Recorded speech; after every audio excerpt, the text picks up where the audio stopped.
I do this in the key of A. The A shape allows me to put in some tricks and gimmicks that make the arrangement sound more realistic.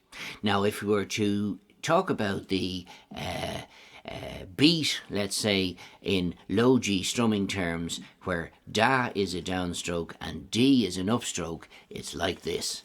Da, da, da, dee da, dee da, da, da, dee da, dee, da, da, dee da, dee da, da, da, da, dee da, dee da, da, da, dee da, dee da, da, da, dee da, dee da, and then I'm going to go, okay, and then I'm going into an E, E7th, and back into the second line of the first verse. Where it began, I can't begin to know when. Now you'll notice in time with the beat, I'm stopping the strings. So I'm going,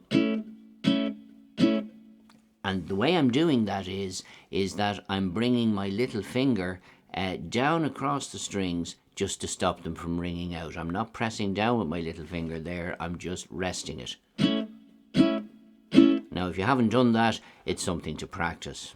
Another technique I use to stop the strings in time with the beat is one you probably know already. It's where you have your chord fingers like that with your left hand, and when you strike the strings, you just ease the pressure off on your left hand but leave your fingers in place, and it stops the strings from ringing out. So it's a case of getting the timing right on that in order to generate a proper beat.